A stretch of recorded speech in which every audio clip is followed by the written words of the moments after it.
KOAA. Here's the story. This is the first mention publicly besides the website quietly putting it there. Look at the first comment was, what are her qualifications for that? Here's the story you'll see first here on KOAA. Erika Kirk, the widow of the late conservative activist Charlie Kirk, appears to have been appointed to the Air Force Academy Board of Visitors by President Trump. Her name was quietly added over the weekend to the board's website.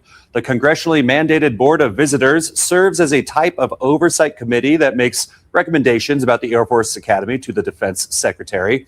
Charlie Kirk was appointed by President Trump a year ago and attended an August meeting just weeks before his assassination. Erika Kirk's appointment comes as the Board of Visitors might be taking up the issue of recommending Charlie Kirk for an honorary degree, a controversial move that brought massive blowback in October when the Academy's Association of Graduates considered the measure. The association ultimately withdrew the motion and then in February recommended that the Board of Visitors consider it instead. They withdrew the motion and then you can't make this up, man. This is so wild. And what's crazy is this KOAA TV station in Colorado Springs is located 11 miles from the Academy's front gate. They cover this institution every single day. And even they found out because somebody noticed the name on the website. Nobody told them. They found out on the website. Not because anyone announced it to them or said, hey, can you put this out? No. They had to find it on the website. So they pay attention to this stuff daily. If not, I wonder when we would have found out about this. Wouldn't that be interesting if nobody covered it, if there wasn't a TV station that covers them daily? What do you think about that? They're hiding something from us. Why would they hide that from us? So we should be grateful actually for this. I'll give them a thumbs up because you know what? They covered something that nobody else was willing to talk about or wanted to talk about. Kudos to them, man. I mean, hey, they cover this.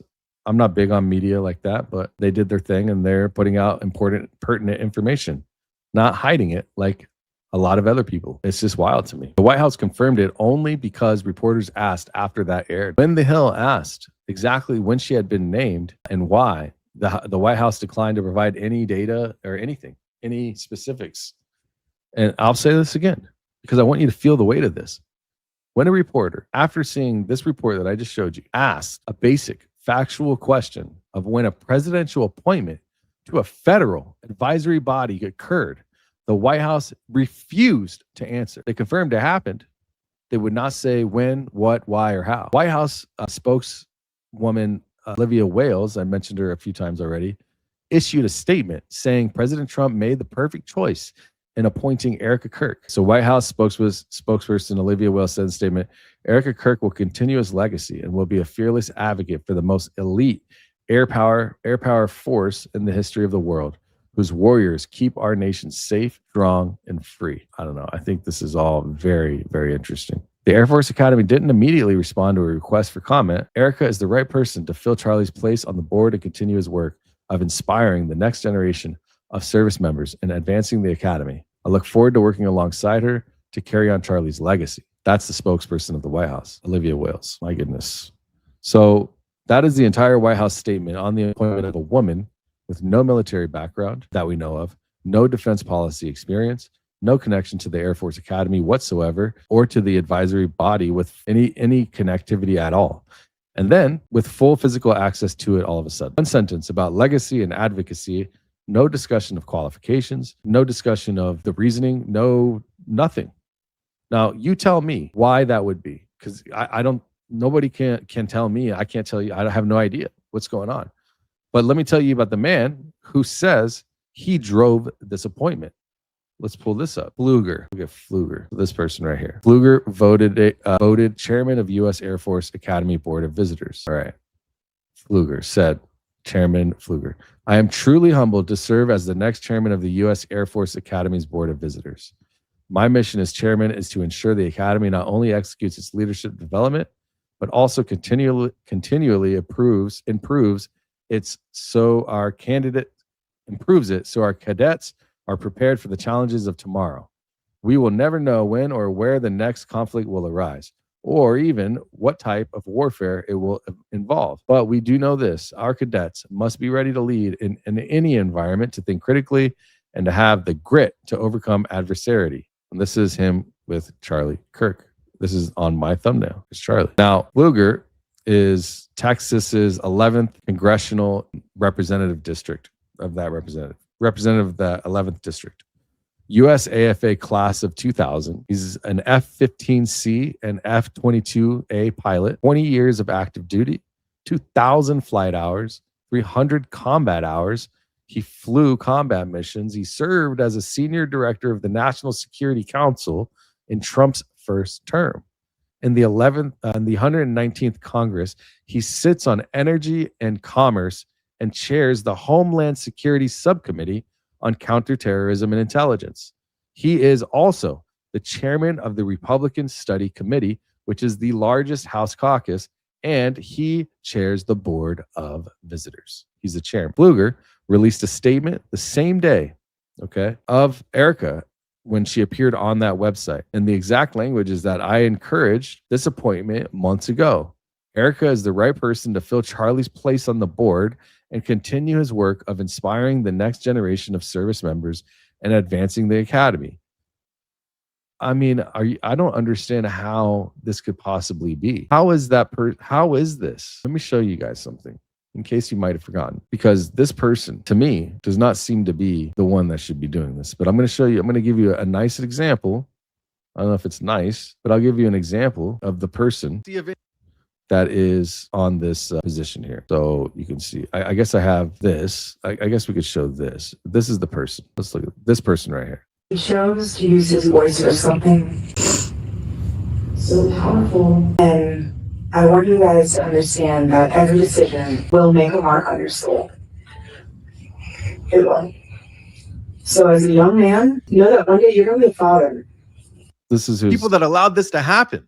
Something that's so important, when, even with understanding the character on the internet. And you know, we don't have to look. It's not just this. You can watch her speak at any event. She's not like this great, like motivational speaker.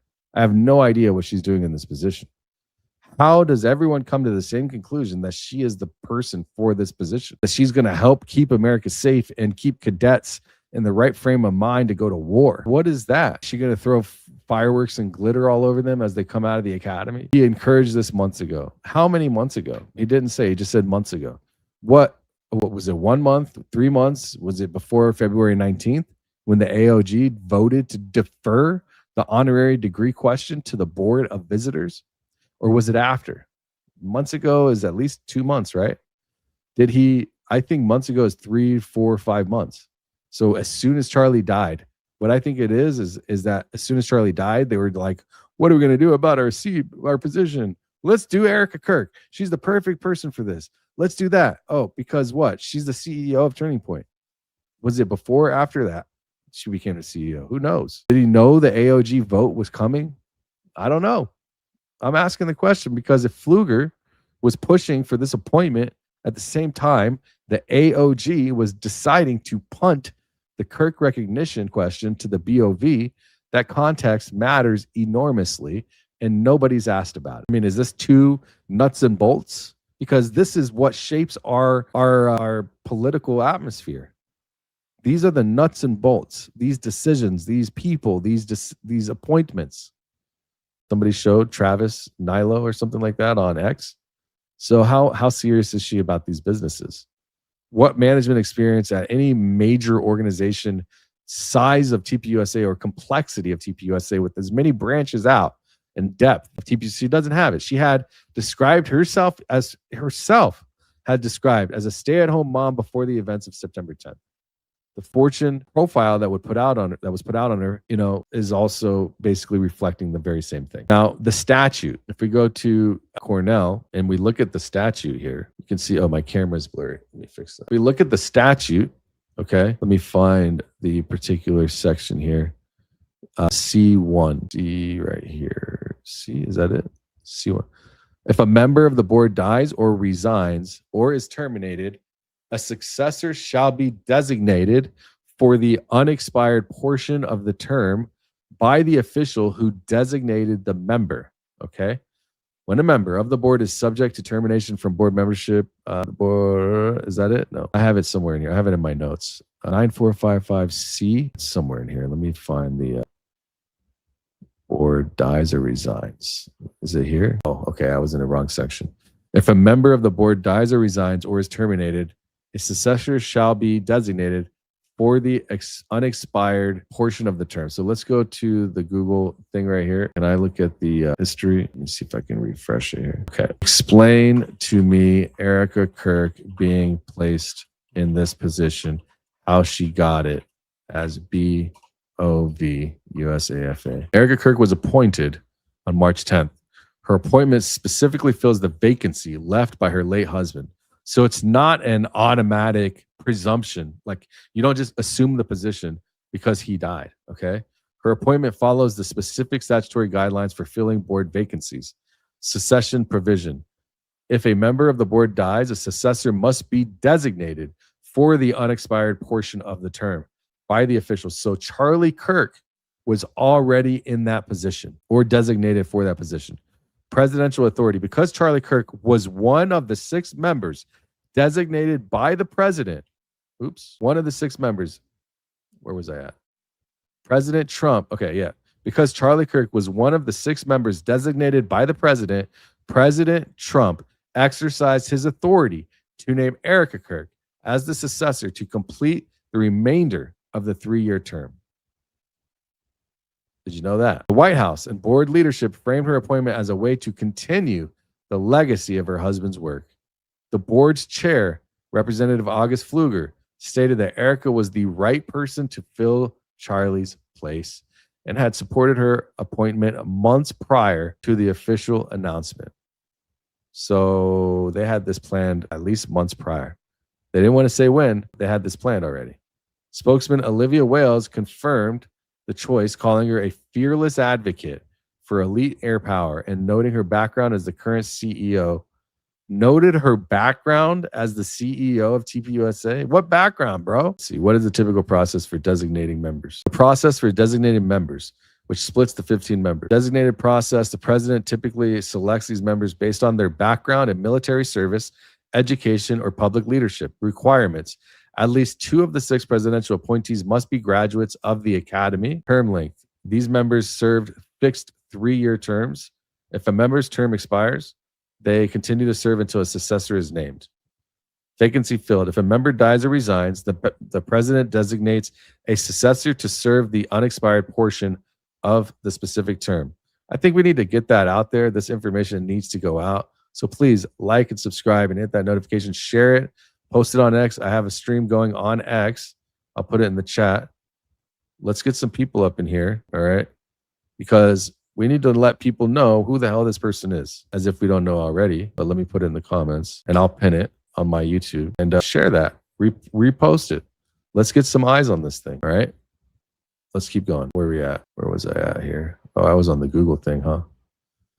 So out of the people, you must have 2 U.S. Air Force Academy graduates. So you do have the pilot, right? And I think you have the other guy who is Doug Nicolai, I believe. So let's take a look. Do these people fulfill the needs of those requirements for appointee? So total count 6 designated. 2 of these 6 must be graduates of the academy.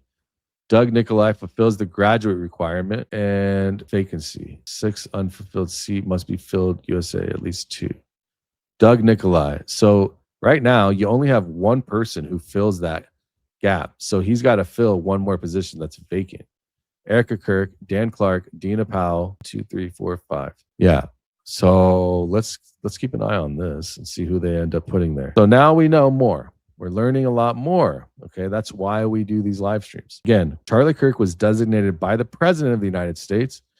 When Charlie Kirk died, the statute required that his replacement be designated by the same official who appointed him. Not a committee, not the academy, not Congress, not the board itself, not presumption, the president. President Trump appointed Charlie. Trump picks who fills that seat. There's no ambiguity. The law is written in plain English. So when Trump designated Erika Kirk as the replacement for her assassinated husband, it was a legal permission. The statute permits it. But Legal and appropriate are still two very different things. And what we need to understand is who she is and what the timing of this appointment actually means before I'm done here. Okay. What's up, Reggie?